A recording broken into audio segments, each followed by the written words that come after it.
بات چل رہی تھی غزوہ تبوک کی۔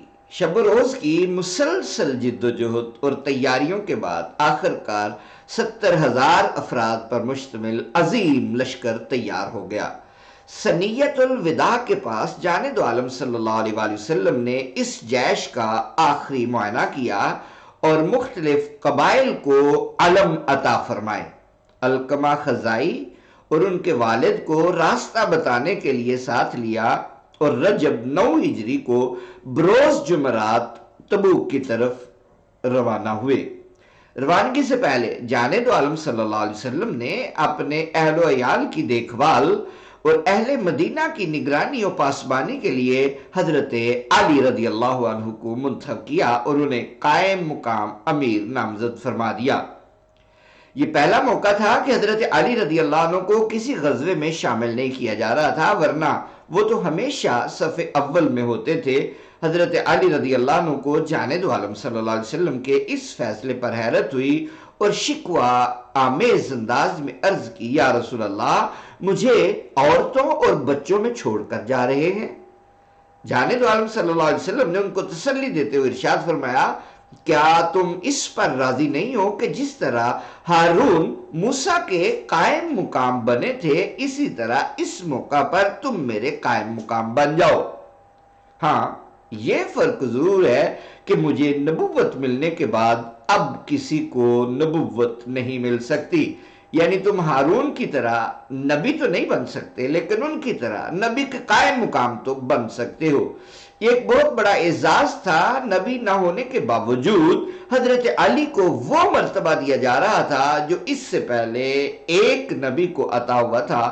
چنانچہ حضرت علی خوش ہو گئے اور عرض کی، میں راضی ہوں، میں راضی ہوں، میں راضی ہوں یا رسول اللہ۔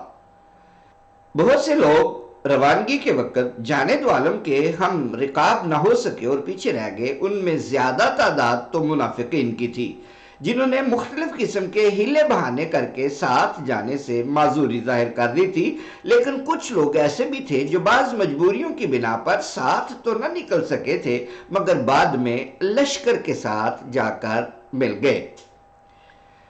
حضرت ابو خیثمہ اور حضرت ابو ذر غفاری بھی ایسے لوگوں میں شامل تھے۔ حضرت ابو خیثمہ بہت آرام و آسائش کی زندگی بسر کرنے کے عادی تھے، کسی وجہ سے جانب عالم کے ساتھ نہ جا سکے اور مدینہ میں ہی رہ گئے۔ ایک دن شدید گرمی میں دوپہر کے وقت گھر آئے تو ان کی 2 حسین و جمیل بیویوں نے گرمی سے بچاؤ کے لیے بہت عمدہ انتظام کر رکھا تھا۔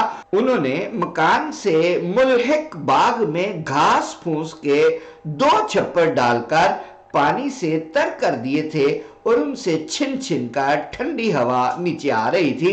ٹھنڈے پانی کی سراہیاں بھی بھری ہوئی تھی اور دونوں بیویوں نے عمدہ قسم کے کھانے بھی تیار کر رکھے تھے۔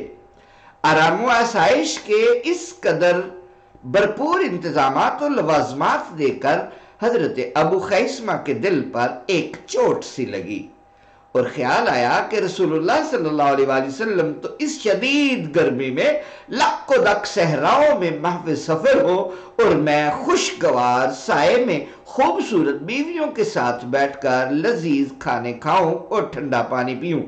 یہ کہاں کا انصاف ہے؟ یہ خیال آتے ہی دل بے قرار ہو گیا اور سامان لطف و لذت سے بیزار ہو گیا۔ چنانچہ اپنے بیویوں سے کہا کہ میں نہ تو ان ٹھنڈے سائبانوں کے نیچے بیٹھوں گا، نہ تمہارے تیار کردہ کھانے کھاؤں گا۔ اب تو جب تک میں رسول اللہ صلی اللہ علیہ وسلم کی خدمت میں حاضر نہیں ہو جاؤں گا، مجھے قرار نہیں آئے گا۔ اس لیے تم فوری طور پر میرا اسلحہ تیار کرو اور زادے راہ کا انتظام کرو، میں اپنا اونٹ کھول کر لاتا ہوں۔ ان نیک بیبیوں کو اپنے شوہر کے اس مقدس ارادے پر کیا اعتراض ہو سکتا تھا؟ چنانچہ جب ابو خیثمہ اونٹ کھول کر لائے تو اسلحہ اور زادے راہ تیار تھا۔ ابو خیثمہ نے سب کچھ ساتھ لیا اور اسی وقت تپتی ہوئی دوپہر میں روانہ ہو گئے۔ منزلوں پر منزلیں مارتے آخر لشکر تک جا پہنچے۔ اس وقت جانب عالم صلی اللہ علیہ وسلم ایک جگہ پڑاؤ کیے ہوئے تھے۔ ابو خیثمہ کو دور سے آتا دیکھ کر کچھ لوگوں نے عرض کی، یا رسول اللہ، کوئی سوار آ رہا ہے مگر پہچانا نہیں جا رہا۔ جانب عالم نے فرمایا، اس کو ابو خیسمہ ہونا چاہیے۔ سبحان اللہ۔ تھوڑی دیر بعد سوار کے نقوش واضح ہوئے تو سب نے کہا اللہ کی قسم یا رسول اللہ وہ ابو خیسمہ ہی ہے۔ جب ابو خیسمہ بارگاہ نبوت میں پہنچے تو جانے دو عالم نے پیار بھرے انداز میں ڈانٹتے ہوئے کہا ابو خیسمہ یہ کیا طریقہ کار اختیار کیا ہے تم نے؟ یعنی اگر آنا تھا تو پہلے ہی ساتھ آئے ہوئے ہوتے اور نہیں آنا تھا تو اب آنے کی کیا وجہ ہے؟ انہوں نے اپنی سرگزشت بیان کی تو جانے دو عالم صلی اللہ علیہ وسلم ان کے جذبے سے بے حد خوش ہوئے اور ان کے لیے دعائے خیر فرمائی۔ حضرت ابو ذر کا اونٹ بیمار تھا اس لیے وہ بھی ساتھ نہ جا سکے اور اونٹ کے علاج معالجے میں مصروف رہے۔ خیال تھا کہ اونٹ صحتیاب ہو گیا تو بعد میں جانے دو عالم صلی اللہ علیہ وآلہ وسلم کے ساتھ جا ملوں گا۔ چند دن بعد اونٹ کسی قدر تندرست ہو گیا تو حضرت ابو ذر نے اس پر سامان لادا اور سوار ہو کر چل پڑے، مگر راستے میں اونٹ پھر بیکار ہو گیا اور چلنے کے قابل نہ رہا۔ اب مزید تاخیر ناقابل برداشت تھی، اس لیے انہوں نے سامان اتار کر اپنے کندھوں پر رکھا اور اونٹ کو وہیں چھوڑ کر آگے بڑھ گئے۔ اس شدید گرمی میں اتنا بھاری بوجھ اٹھا کر صحرا میں تنہا سفر کرنا کوئی آسان کام نہ تھا، مگر عشق کا جذبہ موجزن ہو تو کوئی مشکل نہیں معلوم ہوتی۔ طویل صحرا نوردی کے بعد آخر کار وہ بھی لشکر کے قریب جا پہنچے۔ صحابہ کرام نے حیرت سے کہا یا رسول اللہ ایک آدمی تنے تنہا اور پیادہ چلا آ رہا ہے۔ جانے دو عالم صلی اللہ علیہ وسلم نے فرمایا اس کو ابو ذر ہونا چاہیے۔ چند لمحوں بعد سب نے تصدیق کر دی کہ واقعی ابو ذر ہی ہے۔ جانے دو عالم صلی اللہ علیہ وسلم نے فرمایا اللہ اس پر رحم کرے، یہ تنہا جیے گا، تنہا مرے گا اور تنہا اٹھایا جائے گا۔ جانے دو عالم صلی اللہ علیہ وسلم کے اس ارشاد کے دو جزو تو پورے ہو گئے، یعنی تنہا جینا اور تنہا مرنا۔ البتہ تیسرا جز بروز محشر ظہور پذیر ہوگا، یعنی تنہا اٹھایا جانا۔ تنہا جینا اور تنہا مرنا یہ کیسے ہے؟ زندگی بھر تنہا اور الگ تھلگ رہنے کی اصل وجہ یہ تھی کہ حضرت ابو ذر بہت بے باک انسان تھے اور لگی لپٹی رکھے بغیر سچی بات کہہ دیتے تھے۔ ان کی سچائی اور صداقت کا یہ عالم تھا کہ جانے دو عالم صلی اللہ علیہ وآلہ وسلم نے فرمایا ما ازلت الخضراء ولا اقلت الغبراء اصدق لہجتا من ابی ذر۔ آسمان نے آج تک جن لوگوں پر سایہ کیا ہے اور زمین نے ان کا بوجھ اٹھایا ہے، ان میں سے کوئی بھی ابو ذر سے زیادہ سچے لہجے والا نہیں ہوا۔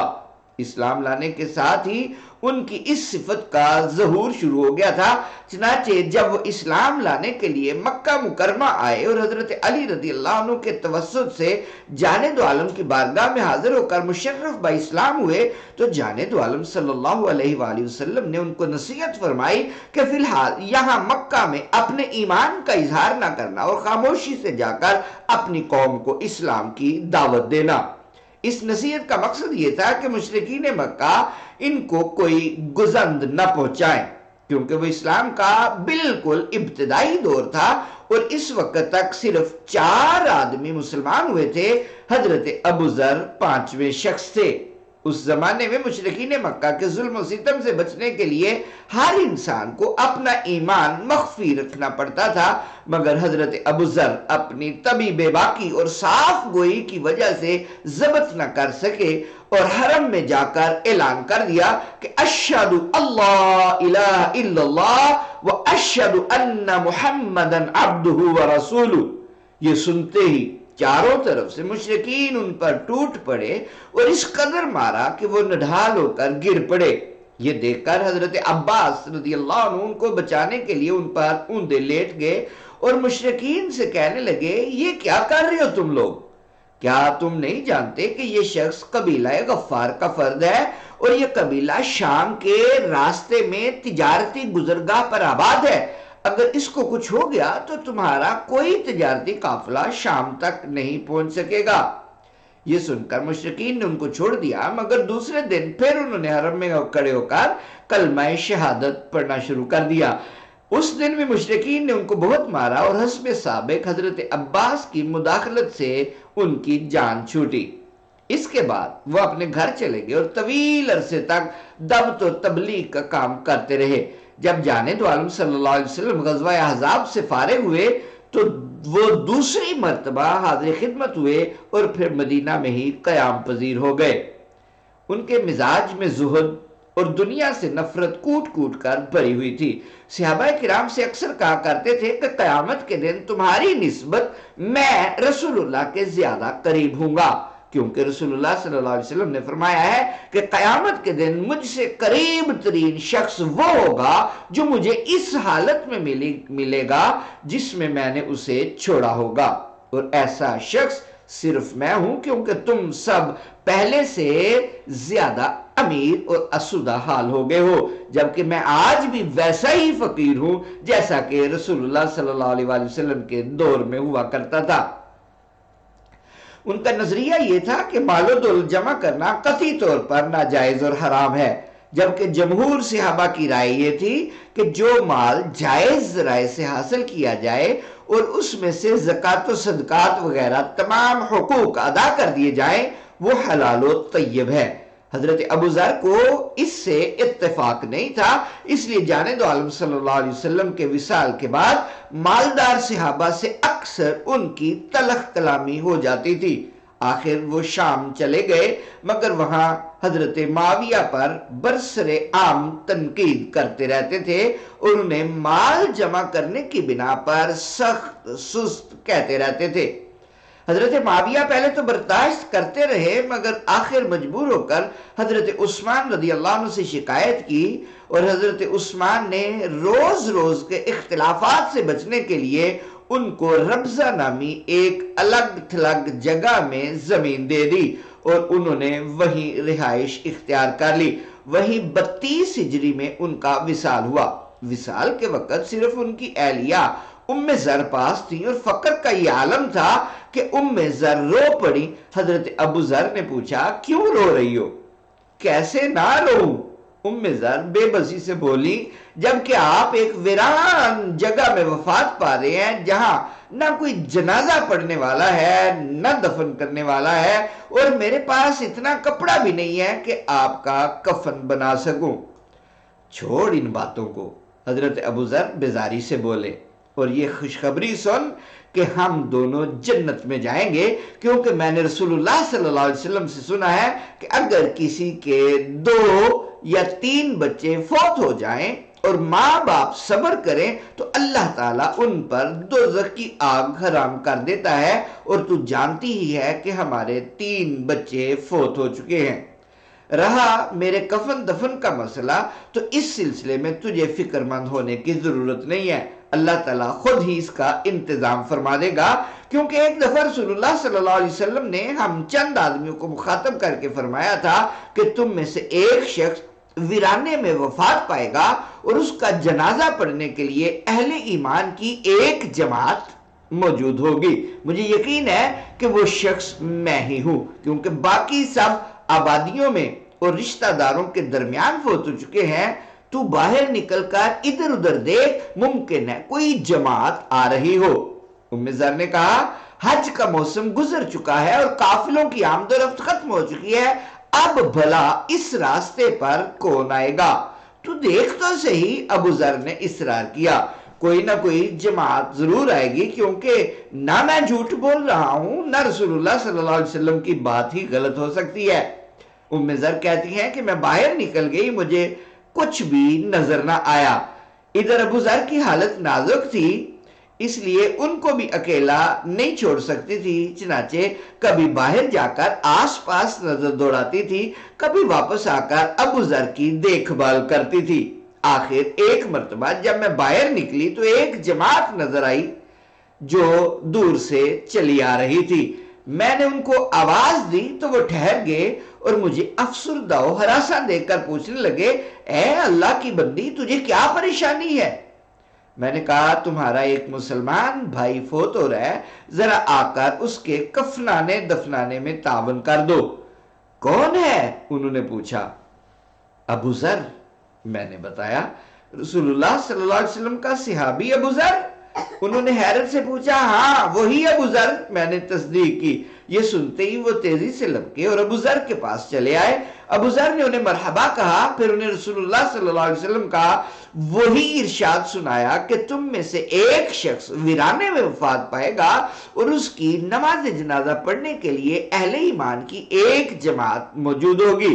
پھر کہنے لگے اگر میرے پاس یا میری بیوی کے پاس کپڑا موجود ہوتا تو میں اسی کا کفن بنانا پسند کرتا، مگر ہمارے پاس ان پہنے ہوئے بسیدہ کپڑوں کے سوا کوئی کپڑا نہیں ہے، اس لیے کفن کا انتظام آپ لوگوں کو ہی کرنا پڑے گا، لیکن خیال رہے کہ مجھے کفن دینے والا نہ تو کوئی مالدار آدمی ہو نہ ہی کوئی سرکاری عہدیدار۔ ان میں سے ایک نوجوان نے کہا چچا جان میں آپ کی شرائط پر پورا اترتا ہوں اور میرے سامان میں 2 کپڑے بھی موجود ہیں جو میری امی نے اپنے ہاتھ سے کاتے تھے۔ ابو ذر نے کہا ٹھیک ہے بس تم ہی مجھے کفن پہنانا۔ اس کے بعد انہوں نے اپنی جان آفرین کے سپرد کر دی۔ اس وقت حضرت عبداللہ ابن مسعود جو اس آنے والی جماعت میں شامل تھے بے طرح رو پڑے اور کہنے لگے میرا دوست اور بھائی ابو ذر، رسول اللہ صلی اللہ علیہ وسلم نے سچ فرمایا کہ تنہا جیے گا، تنہا مرے گا اور تنہا اٹھایا جائے گا۔ پھر حضرت عبداللہ ابن مسعود نے نماز جنازہ پڑھائی اور سب نے مل کر انہیں ربضہ میں دفن کر دیا۔ رضی اللہ تعالی عنہ وعن زوجتہ وعن جمیع من حضر جنازتہ۔ ناظرین و سامعین، غزوہ تبوک کے واقعات بڑے دلچسپ ہیں۔ انشاءاللہ بقیہ واقعات اس سے اگلی قسط میں۔ اگر ابھی تک سلسلہ سیرت کے اس کارواں میں آپ ہمارے ساتھ شریک نہیں ہوئے، ہمارا چینل سبسکرائب کیجئے، بیل آئیکن کو پریس کیجئے تاکہ ہر نئی آنے والی ویڈیو آپ تک بر وقت پہنچ سکے۔ السلام علیکم ورحمۃ اللہ وبرکاتہ۔